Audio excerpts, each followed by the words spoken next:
말씀은 로마서 7장 14절부터 25절까지입니다. 로마서 7장 14절부터 25절까지예요. 로마서 7장 14절부터 25절까지 말씀을 우리 함께 교독합니다. 우리가 율법은 신령한 줄 알거니와 나는 육신에 속하여 죄 아래 헐렸도다. 내가 행하노니 곧 내가 원하는 것은 행하지 아니하고 도리어 명하는 것을 행함이라. 만일 내가 원하지 아니하는 그것을 행하면 내가 이로써 율법이 선한 것을 시인하노니 이제는 이것을 행하는 자가 내가 아니요 내 속에 거하는 죄니라. 내 속 곧 내 육신에 선한 것이 거하지 아니하는 줄을 아노니 원함은 내게 있으나 선을 행하는 것은 없노라. 내가 원하는 바 선을 행하지 아니하고 도리어 원하지 아니하는 바 악을 행하노라. 만일 내가 원하지 아니하는 그것을 하면 이를 행하는 자는 내가 아니요 내 속에 거하는 죄니라.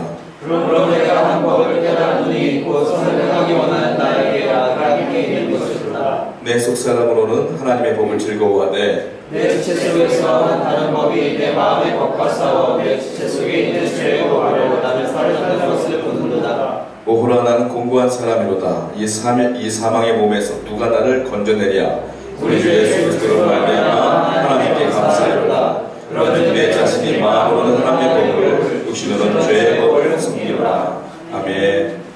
우리 같이 기도하도록 하겠습니다. 걸어가신 아버지 하나님, 주일을 맞이하여 하나님께 예배합니다. 예배하는 교회가 있다는 것, 그리고 예배하는 지체가 있다는 것, 얼마나 감사한지 모르겠습니다. 예배하는 모든 지체들이 이 시간 하나님의 말씀을 듣게 해주시고 하나님의 말씀으로 위로받게 하시고 삶의 지표를 발견할 수 있도록 인도하여 주시옵소서. 우리 하나님께서 한 분 한 분 손을 붙들어 주셔서 일주일의 삶을, 한 달의 삶을, 평생의 삶을 말씀으로 인쳐주시고 오늘도 그 말씀으로 함께하는 시간 될 수 있도록 역사하여 주시옵소서. 감사합니다. 이 모든 말씀 예수님의 이름으로 기도드렸사옵나이다. 아멘.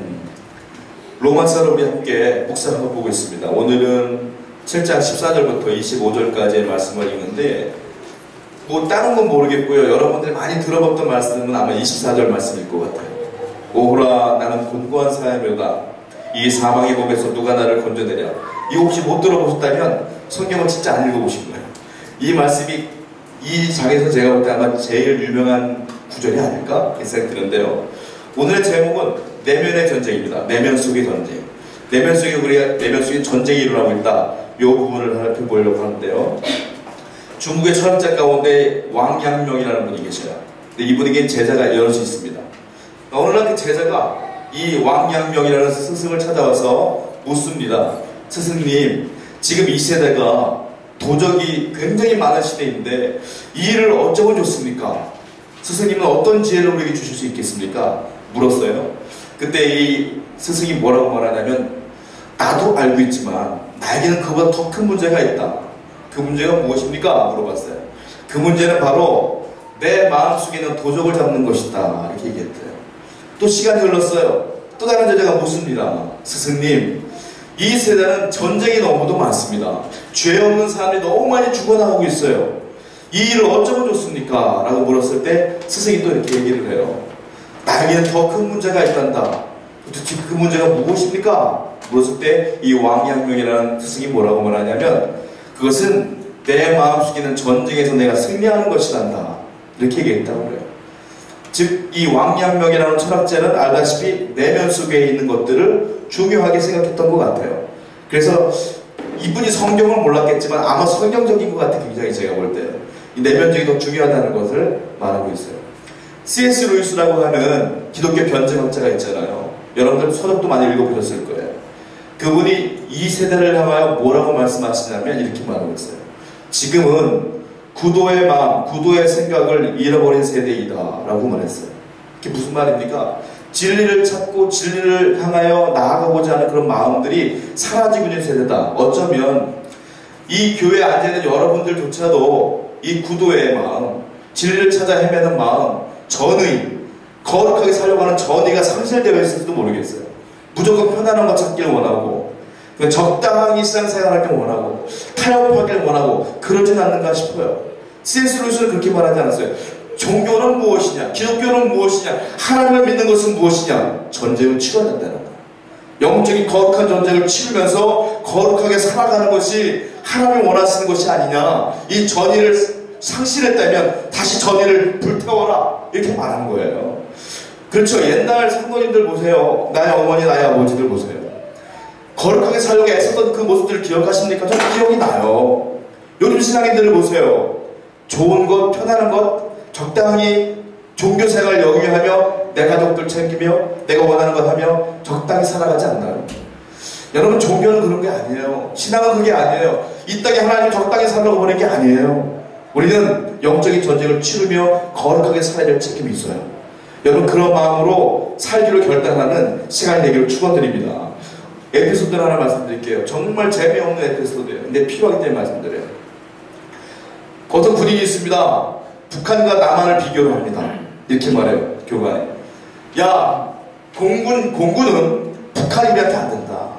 우리가 공군력은 이거다. 게임이 안 된다. 근데 문제는 육군이다. 그들의 육군 병력은 남한의 2배 이상이다. 이거 어떻게 할 거냐? 너희들의 북한 병사를 딱 만났을 때 싸울 수 있겠느냐? 그렇게 물었을 때에 용감한 한 병사가 손을 듭니다. 저에게 2명을 붙여주세요. 저는 이길 수 있어요. 하고 멋지게 강력하게 얘기를 해요. 그때 옆에 있던 병사가 손을 들면서 이렇게 얘기해요. 얘가 2명 맡았으니까 저는 그냥 집에 갈래요. 이런 얘기를 해요. 정말 재미없죠. 근데 필요하기 때문에 말씀드려요. 왜냐하면 왜 군인입니까? 싸우려고 하는 마음이 있기 때문에 군인이에요. 전인을 상실하는 군인이 아니에요. 여러분들이 왜 하나님의 성도이고 왜 하나님의 영적인 군대입니까? 싸우려고 전이가 불타올라야 군대예요. 내가 싸우려고 하는 마음이 없으면 여러분은 저 집에 갈래 하는 건 똑같은 거예요. 하나님 보시기에 어떤 사람이 더 위대해 보이고 용감해 보이겠어요? 세상을 향하여 저 집에 가려고가 아니라 세상을 향하여 내가 싸워보겠습니다. 악한 영과 싸워보겠습니다. 세상과 싸워보겠습니다. 거룩한 하나님의 뜻대로 살아보겠습니다. 라는 결단이 우리에게 있어야 될 줄 믿습니다. 이런 부분에 있어서 히브리 기자는 한탄을 합니다. 자, 성경을 찾아봅니다. 히브리서 12장 4절 말씀이에요. 히브리서 12장 우리 4절 말씀을 같이 읽습니다.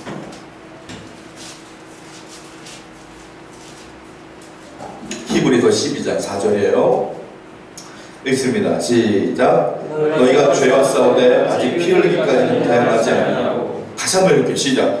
너희가 죄와 싸우되 아직 피 흘리기까지는 태어나지 아니하고. 히브리서를 쓴 기자가 무명이에요. 누군지 몰라요. 근데 그분이 한탄하며 쓴 거예요. 너희가 죄와 싸우긴 싸운다.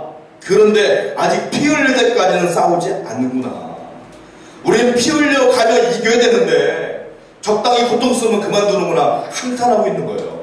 죄와 싸울 준비가 돼야 돼요. 여러분들은 내 안에 있는 죄와 계속적으로 싸우며 살아가야 된다는 거예요. 이게 사도 바울이 오늘 말하고 싶은 내용들이에요. 오늘 본문은 이 영적인 전쟁에 대한 이야기들을 투명하게 이야기하고 있어요. 자, 오늘 본문 한번 읽어보겠습니다. 7장 18절 19절 한번 읽어볼게요.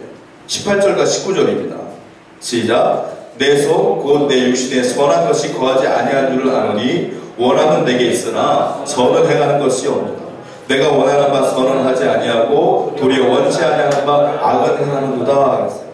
사도 바울이 말하는 거예요. 이게 말이 조금 어렵지만 쉽게 말하면 이렇게 말하는 거예요. 내 속 곧 내 육신에 선한 것이 거하지 아니하는 걸 내가 알았다. 나는 죄악이 가득한 걸 알았다, 이 말이에요. 원함은 내게 있다. 난 선하고 싶어. 거룩하게 살고 싶어. 그러나 선을 행하는 그런 힘은 너에게 없는 거예요. 이 얘기를 하고 있는 거예요. 내가 원하는 바 선을 하지 아니하고 도리어 원치 아니하는 바 악은 행하는도다. 나는 원하는 게 선을 행하는 거예요. 거룩하게 살고 싶은 거예요. 그런데 원치 않은 악을 행하게 되고 자꾸 내가 악한 길로 가게 되더라. 하나님과 상관없는 길을 가게 되더라. 그래서 사도 바울이 이 부분에서 느껴지는 건 뭐냐? 괴롭다 이거예요. 그래서 나 너무 힘들다 이 말이에요. 그 괴로움의 절정이 뭐냐? 24절이에요. 24절 읽어보세요. 시작. 오호라 나는 곤고한 사람이로다. 이 사망의 몸에서 누가 나를 건져내랴. 오호라 나는 곤고한 사람이로다. 이 사망의 몸에서 누가 나를 건져낼 것이냐. 이 부분에서요, 오호라 나는, 나라고 하는 단어를 여러 가지 해석을 해요. 두 가지 정도로. 어떤 사람은 이렇게 말해요. 여기서 나는 사도 바울이 하나님을 알기 전의 모습일 것이다. 그 말을 하는 건데 대부분의 신학자는 다르게 얘기해요. 아니다. 이 나는 다른 부분이 있을 것이다. 왜냐하면 성 어거스틴이 이 부분을 어떻게 해석했냐면 이렇게 말했거든요. 여기서 나는 원함은 있으나 선을 행할 수 없는 나, 이렇게 성 어거스틴이 규명을 했어요. 원함은 있으나 선을 행할 수 없는 나, 즉 내가 선하고 싶으나 선할 수 없는 나. 사도 바울이 그러므로 선하고 싶었다는 게 뭐냐면 예수를 만나고 경험한 이후에 살다 보니까 거룩하고 싶지만, 내 안에 거룩하고 싶지만 죄의 모습 때문에 거룩하지 못하는 내 모습 때문에 곤고한 사람이다 라고 얘기한 거다 이거예요. 즉 사도 바울은 갈등이 있고 굉장한 영적인 내면 속에 전쟁이 벌어진 거예요. 자, 여기서 고민되는 부분이 있어요. 사도 바울조차도 이렇게 힘들어하는데 영적인 전쟁에 대해서, 내면의 갈등에 대해서, 그렇다면 어떻게 해서 승리를 할 수 있을까요? 사도 바울은 이 문제를 계속 이야기합니다. 내면의 승리에 대해서. 자, 이 첫째, 이 내면의 승리를 위한 비결을 제가 말씀드릴게요. 뭐냐면 율법은 우리로 하여금 정죄하는 기능이 있는 게 아니에요. 뭐냐면 율법의 기능을 제대로 알아야 돼요. 우리가 승리하려면 율법의 기능을 알아야 된다. 율법의 기능을 쉽게 말씀드리면 이렇게 설명이 될 수 있을 것 같아요. 여러분 노란선, 차선을 보면 노란선이 있어요. 중앙선이 딱 있습니다. 근데 우리는 암묵적으로 알아요. 교통법이 교통면허 면허 시험을 따면 노란선을 넘어가면 어떻게 되면은 그거는 잘못된 거예요. 그러니까 그건 벌칙금을 물든지 큰 사고를 유발할 수 있는 가능성이 있는 거예요. 그러니까 법으로 정해놨어요. 노란선 건너가지 마 이렇게. 여러분 율법을 잘 모르는 사람들은 율법 가지고 정죄해요. 어떻게 하냐면 야 너 이거 안 지켰네? 너 그거 큰일 났어. 회개해야 돼. 라고 막 정죄해. 또 야 너 이거 못 지켰네? 막 정죄해. 너 이렇게 하면 어떡해? 하나님이 너 사랑했어? 정죄를 막 해. 이거는 율법을 잘 모르는 사람이 하는 말이에요. 율법은 정죄하라고 하나님 만들어 놓은 게 아니에요. 뭐냐 하면 율법은 교통법규처럼 노란선 넘어가면 죄야 라고 하는 가이드라인을 설치해 놓은 거야. 한마디로 말해서 율법은 죄를 깨닫게 하기 위한 하나의 방법인 거예요. 율법의 기능은 이거예요. 정죄가 아니라 하나님께 나갈 때 무엇이 죄인가를 알게 하는 것. 이게 율법의 기능이에요. 자, 살펴볼게요. 로마서 7장 7절을 보세요. 로마서 7장 7절 말씀입니다. 7장 7절 읽습니다. 시작. 그런즉 우리가 무슨 말을 하리요? 율법이 죄냐? 그럴 수 없느니라. 율법을 말미암지 않고는 내가 죄를 알지 못하였으니 그 율법이 탐내지 말라 하지 아니하였더라면 내가 탐심을 알지 못하였다. 자, 율법이 죄냐? 아니다. 그러면서 뭐라고 말하냐면 만약에 율법이 탐내지 말라 이렇게 말하지 않았으면 내가 탐심이 죄인지 몰랐을 거야. 이렇게 말하고 있는 거예요. 사도 바울이. 즉 율법은 죄가 아니에요. 하나님이 율법을 준 게 있어요. 그게 뭐냐? 십계명. 율법을 다른 말로 계명이라고 그래요. 계명. 성경에 나오는 수많은 하나님 말씀하신 법들, 이 법들을 말하는 이걸 지켜야 되는 거예요. 그리고 이걸 지키지 못하면 뭐 가늠하다 현장에 붙잡힌 자에 돌 맞아 죽고 뭐 이런 사건들 많이 벌어져요. 이걸 못 지키면 죽는 거예요. 정죄의 도구가 되는 거예요. 아니에요. 하나님이 율법을 만드신 이유는 다 죄인으로 만들어야지라는 게 아니라 죄를 깨닫게 하기 위하여 만들어 주신 거다. 이렇게 말하고 있어요. 자, 십계명. 너는 나 외에 다른 신을 두지 말라. 우상 숭배하지 말라. 1계명이에요. 근데 이 부분을 여러분들은 잘 지킵니다. 왜? 여러분들은 기독교인이잖아요. 하나님 믿잖아요. 여기에서 잘못돼갖고 나는 잘 믿습니다. 나는 잘 믿어요. 하나님을 섬기기 때문이에요. 라고 말할 수 있어요. 그런데 여기서 키포인트가 있어요. 율법을 다 완벽히 지킬 수 있는 사람은 아무도 없어요. 사도 바울이 대표적으로 말하는 게 탐심이에요. 탐심에 자유로울 사람 있어요? 아닐걸요? 첫 번째, 물질에 대한 탐심은 누구나가 다 있어요. 좀 더 많이. 좋은 집에 대한 탐심 다 있어요. 조금 더 좋은 집. 직위에 대한 탐심 다 있어요. 조금 더 높은 자리. 이성에 대한 탐심은 다 있어요. 조금 더 이쁜 사람, 조금 더 멋있는 사람, 조금 더 키 큰 사람, 조금 더 날씬한 사람, 학력 좋은 사람, 직장 좋은 사람. 다 탐심이 있어요.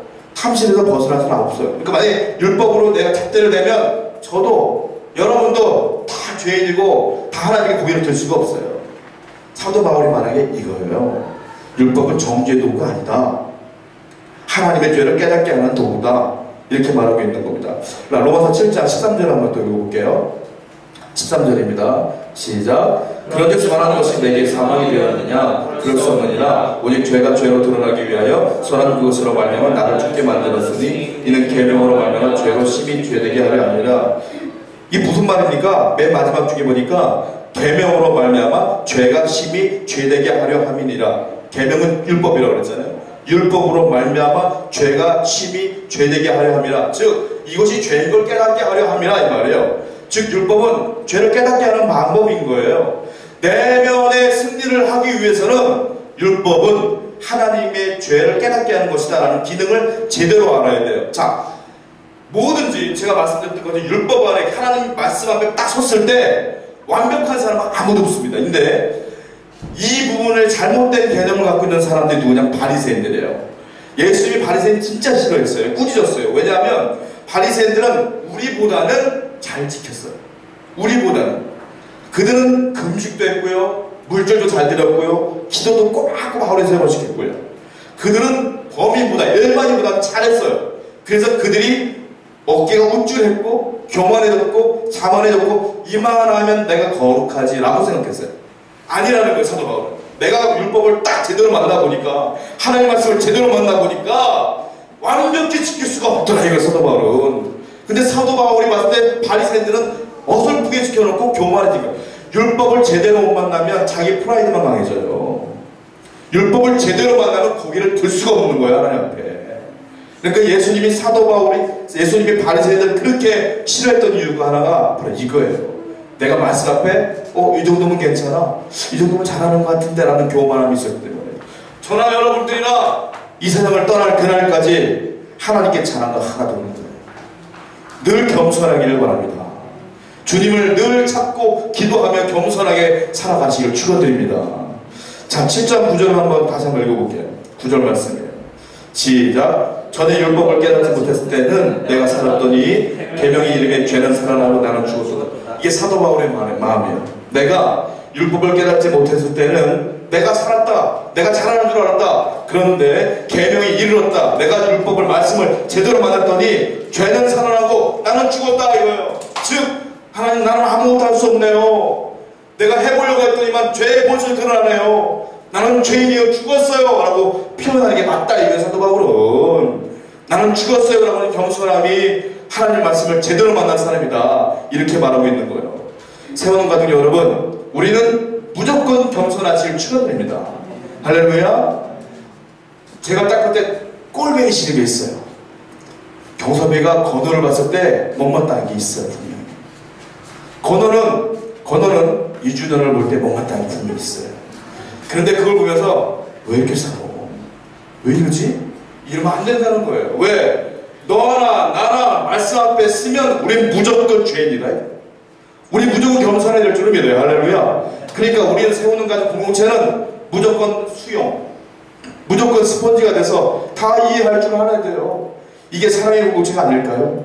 이게 하나님 원하시는 게 아닐까요? 또 못마땅한 게 있어도 쟤는 나중에 할 거예요. 나는 더 심했는데 뭘. 겸손하게 인정해주고 사랑해주는 공동체가 되길 축원드립니다. 할렐루야. 그것이 바로 우리에게 필요한 게 아닐까요? 이런 생각이 들어요. 자, 첫 번째 스텝이 있습니다. 뭐에? 내면의 세계의 승리로 가는 첫 번째 스텝. 그게 뭔지 아십니까? 내가 이 율법을 지킬 수 없어요, 하나님. 이 마음이 들어와야 돼요. 내가 말씀을 지킬 수 없어요, 하나님. 이게 첫 번째 스텝이에요. 그러면 이 첫 번째 발을 딱 밟는 순간 어떤 생각이 들어오는지 아십니까? 내가 이 말씀을 지킬 수 없습니다. 내가 율법을 지킬 수 없습니다. 라는 마음이 들어오는 순간, 그러니까 내가 율법대로 오면 구원을 받을 수가 없네요. 그럼 어떡하죠, 하나님? 여기까지 나가는 거예요. 여기까지. 내가 이 말씀을 지킬 수가 없네요, 하나님. 내 입으로는 어렵네요, 하나님. 연약하네요, 하나님. 죄가 너무 크네요, 하나님. 그럼 어떡하죠? 그러면서 나를 구원해 주세요. 여기까지 나가는 거예요. 율법의 기능은 뭐냐면요, 여기까지 나가게 하는 기능인 거예요. 죄를 깨닫게 하고 내 연약함을 알게 하면서 하나님께 그러면 구원의 필요성을 알게 하면서 나가게 하는 것. 이게 율법의 말씀의 중요한 기능이다 이거예요. 그러면 말씀을 읽어야 돼. 말씀 안 읽으면 구원과 동떨어진 삶을 살 수밖에 없어요. 성경 얼마나 읽으시나요? 내가 사랑하는 이주전한테 내가 숙제했는데 성경을 읽으셨나요? 네, 할렐루야. 네. 말씀을 가까이 하는 우리 공동체가 되기를 축원드립니다. 그 율법 앞에 하나님의 구원에 나가야 돼요. 자, 갈라디아서 3장 24절 한번 읽어볼까요? 갈라디아서 3장 24절. 자, 이것도 굉장히 유명한 말씀입니다. 갈라디아서 3장 24절 읽습니다. 시작. 이같이 율법이 우리를 그리스도께로 인도하는 초동교사가 되어 우리로 하여금 믿음으로 말미암아 의롭다 함을 얻게 하려 함이라. 이 초동교사를 옛날에는 몽학선생이라고 표현했었는데 지금 버전이 바뀌면서 초동교사로 바뀌었어요. 이같이 율법이 우리를 그리스도께로 인도하는 초동교사가 되었다. 아시겠어요? 왜 율법이 주님께로 인도하는 초동교사가 되는지 제가 설명해 드렸잖아요. 율법을 깨달으면 하나님의 구원으로 나아가는 길이 열리는 거예요. 그래서 율법을 먼저 깨닫고 말씀을 깨닫는 게 중요하다. 이렇게 말하고 있는 겁니다. 자, 두 번째 우리 생각해 볼 게 있어요. 영적인 싸움에 승리하려면 두 번째, 내 자아의 본성을 제대로 알아야 돼요. 내가 누구이냐? 이걸 제대로 알지 못하면 구원으로 나가기가 쉽지가 않아요. 여러분들이 생각하는 여러분은 어떤 사람입니까? 괜찮은 사람입니까? 인격은 좀 이들보다 좀 나은 사람입니까? 내가 성격은 급하지만 온유합니까? 뭐 기타 등등 여러분의 장점과 단점을 잘 아시니까 나의 본성을 잘 아신다고 생각해요. 그런데 사도 바울이 말하는 본성은 어떤 본성이냐? 이거는 모든 인간들에게 포함되는 본성이에요. 자, 살펴볼게요. 로마서 7장 14절부터 15절 한번 보겠습니다. 로마서 7장, 이게 앞에 보면 나와 있어요. 14절, 15절 시작. 우리가 율법은 신령한 줄 알거니와 나는 육신에 속하여 죄 아래 팔렸도다. 내가 행한 것을 내가 알지 못하니 곧 원하는 이것은 행하지 아니하고 도리어 미워하는 그것을 하니라. 자, 보세요. 사도 바울이 동일하게 계속 말하는 게 뭐냐면 예수를 만나니까 구원을 딱 받으니까 이 심각해지는 거야. 뭐냐면 예수님을 만나고 교회를 다니며 신앙을 갖고 믿음을 가지면 행복해져야 될 것 같아. 자유해질 것 같아. 근데 사도 바울 입장은 그렇지가 않은 거야. 뭐냐? 그리스도형에 딱 들어오니까 무엇이 선인지, 무엇이 거룩한 삶인지, 무엇이 믿음의 삶인지 알게 됐어요. 알게 되니까 이걸 지켜야지 라고 생각을 하는 거예요. 그런데 문제는 뭐냐? 내 안에 내가 알지 못했던 본성이 그때부터 올라오기 시작하는 거예요. 그게 뭐냐? 죄의 본성이에요. 그 본성이 올라오면서 내가 오늘은 기도해야지 하는 순간 기도하기 싫어하는 마음들이 막 올라와. 내가 오늘은 저 사람에게 복음을 증거하리라 라는 마음을 갖는데 두려움이 막 엄습해오기 시작하는 거예요. 내가 오늘 예배하리라 하나님께 나아가리라 하는데 갑자기 막 부담감이 오는 게 막 올라오는 거예요. 이게 뭐냐? 하나님을 믿기로 결정한 나에게 그런 것들을 행하기 못하게 하는 죄의 본성이 올라오니까 나는 괴롭다 이거예요. 나는 괴롭다. 그러면 사도 바울이 발견하는 게 뭐냐? 내 본성은 죄의 본성이구나. 나는 참 연약한 사람이구나. 여러분들은 100% 연약해요. 내 의지로 할 수 있는 건 아무것도 없어요. 가긴 갈 수 있어요. 그러나 내가 원하는 걸 100% 완벽히 이룰 수는 없어요. 왜? 중간중간에 부러지는 게 많아.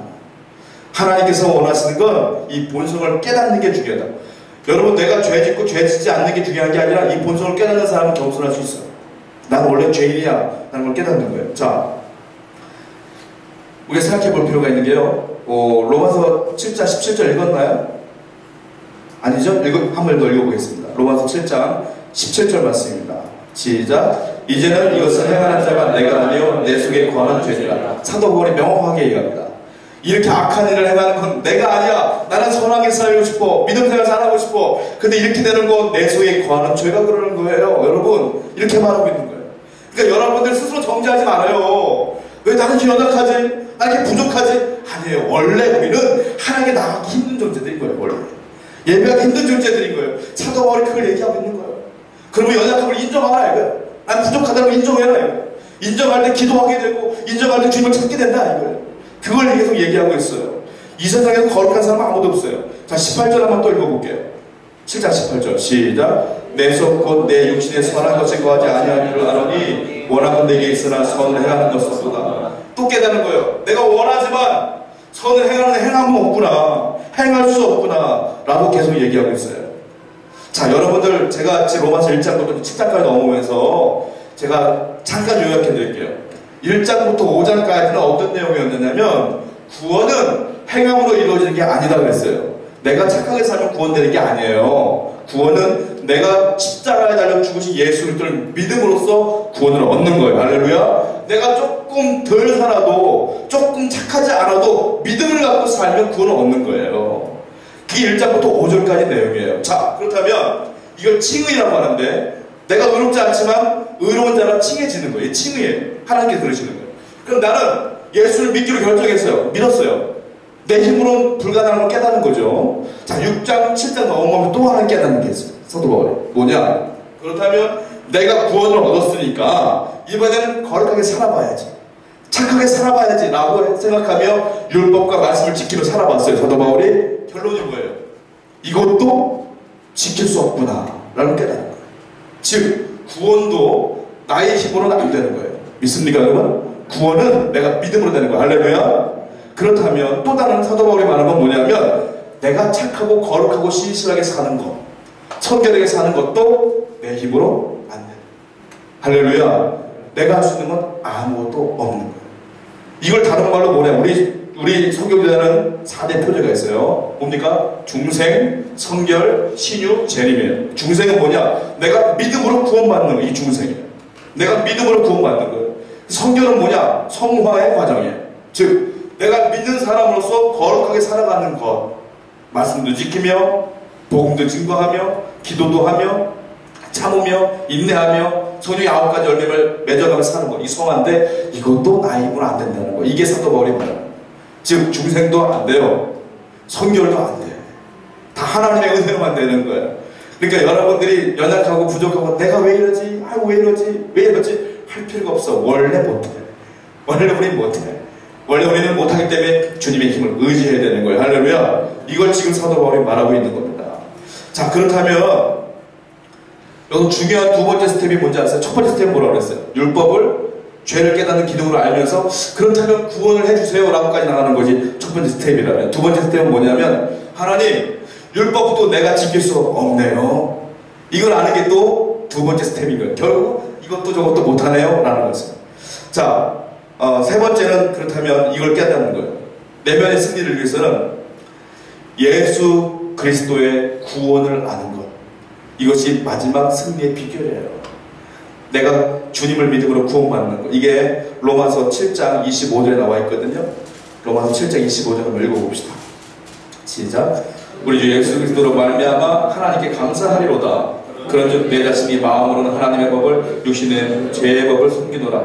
만약에요 25절이 없었으면 비극적으로 끝나는 구절이에요. 사실은 구원도 안 되는구나, 율법도 못 지구나, 연약하구나, 그럼 아무것도 안 되는 거예요. 그런데 사도 바울이 25절에 기가 막힌 말씀을 넣은 거예요. 이게 뭐냐? 우리 주 예수 그리스도로 말미암아 하나님께 감사하리로다. 나 다 못해. 나는 죄인이야. 죄의 모습으로 가득한 사람이야. 그러나 감사하리로다. 누구 때문에? 예수님 때문에 감사하리로다. 왜? 그분 때문에 구원을 얻었으니까요. 그분 때문에 내가 구원 얻은 사람처럼 살 수 있으니까요. 그래서 사도 바울이 이 구절을 넣은 거예요. 불가능하지만 주님으로는 가능하다. 이 말입니다. 할렐루야. 그러니까 마음으로는 하나님의 법을 섬긴다. 육신의 법은 육신으로는 죄의 법을 섬긴다. 그래도 내가 실망하지 않는 것, 주님이 언젠가는 육신으로도 하나님의 법을 섬기게 하실 것이다. 이걸 믿는 겁니다. 할렐루야. 그러므로 우리는 절대로 남을 욕하지도, 쟤는 왜 그래 하지도, 나는 왜 그래 하지도 마세요. 우리 하나님을 섬기며 나아가면 우리 자아본성도 죄성에서 하나님의 거룩한 성질을 따라가게 될 줄 믿습니다. 이걸 믿고 나가는 거다. 자, 그럼 구원의 의미가 있어요. 구원의 의미가. 구원은 첫 번째 우리 생각할 때 죄의 형벌에서 구원받은 것, 우리 이제 원죄에서 벗어났다. 이게 구원의 의미거든요. 이건 다 아실 거예요. 두 번째 구원의 의미가 있어요. 그게 뭐냐면 아직도 이 세상에는 우리가 하나님의 법에서 떠나가기 원하는 세력들이 있어요. 우리를 유혹한다는 거예요. 이 현재의 싸움에서 승리하는 것, 이거는 구원을 이루어가는 과정이에요. 마지막 세 번째 뭡니까? 주님이 재림하실 때 구원은 완성되는 거예요. 이 세 가지란 말이에요. 근데 문제는 구원을 얻었어요. 재림하시면 구원은 완성돼요. 문제는 뭐냐면, 근데 진짜 문제는 지금이 문제인 거예요. 내가 구원받았다고 생각하는데 지금이 문제인 거예요. 그러니까 사도 바울이 쓴 거예요. 이거를 지금이 문제. 이게 뭐냐? 거룩함을 이루어가는 시간들이잖아요. 여기에 갈등이 있어요. 예수님을 아예 몰랐으면 여러분들은 편안했을 거예요. 왜? 무엇이 죄인지를 모르기 때문에 그들이 살아간 대로 살면 돼요. 예수 믿으면 피곤해져요. 내가 믿지 말라는 소리가 아니라. 왜 피곤하냐? 사도 바울이 피곤했어. 왜? 하나님의 의를 받으니까 무엇이 죄인지를 안 거예요. 그러니까 이걸 안 지려고 하니까 내 본성은 자꾸 죄를 따라가고, 그러니까 마음이 곤고한 거예요. 그래서 기도하게 되고 너무 힘겨운 삶을 사는 거예요. 내가 지금 힘겨운 삶을 살지 않는다는 건 여러분들은 지금 전의를 상실한 분위기가 똑같은 거예요. 피 흘리기를 거부하는 거예요. 내가 세상과 타협하지 아니라는 애씀이 없는 거예요. 그렇기 때문에 편안한 거예요. 사도 바울이 말하는 건 뭐지 아세요? 편안함을 버려라. 하나님을 믿는 사람이라면 영적 전쟁에 참여해라. 내면의 전쟁에 참여해라. 왜? 이길 거니까. 이길 수 있으니까. 왜? 나는 못 이기지만 예수님이 계시잖아요. 그러니까 이겨라. 그리고 주님의 영광을 나타내라. 세상에 나타내라. 이게 우리의 사명이다. 사도 바울은 계속 얘기하고 있는 겁니다. 올리버 크로웰이라고 하는 총교도 장군이 있는데요. 이분이 편지 쓸 때 항상 이렇게 써요. 아무개보 막 쓴 다음에 맨 마지막에 항상 승리편에 서 있는 올리버 크로웰. 이렇게 편지를 쓸 때도 그렇고요, 공문을 보낼 때도 그렇고요, 결제할 때도 그렇고요, 항상 그분은 이렇게 썼어요. 항상 승리편에 서 있는 올리버 크로웰. 무슨 의미입니까? 그는 믿음이 있는 사람. 그는 전쟁 중에도요, 주님이 함께하면 난 이길 수 있어. 확신이 든 거예요. 그래서 항상 입버릇처럼 말하는 거예요. 나는 승리편에 서 있는 사람이야. 그리고 그렇게 썼대요. 결국 그 영향이 흘러가서 많은 사람들 거기에 도전을 받게 되고, 그리고 전쟁도 많이 승리를 거뒀다, 이런 얘기가 있어요. 여러분 아십니까? 나는 승리할 수 없는 존재예요. 죄의 본성이. 그러나 예수님이 여러분 가운데 있지 않습니까? 믿으십니까? 믿으십니까? 그렇다면 여러분들의 사상을 바꿔요. 사고를 바꿔요. 이제는 어떡하지? 또 패배하겠네? 또 힘들겠네? 괴롭겠네가 아니라 오늘도 싸움이 일어나겠지만 주님이 내 옆에 있기에 승리편에 서 있는 나 박노혁, 나 김나라, 나 이한길, 이렇게 믿으며 나가기를 축원드립니다. 세상은 만만치 않습니다. 그러나 피하지 마세요. 주님이 여러분의 편입니다. 할렐루야. 기도하시기 바랍니다.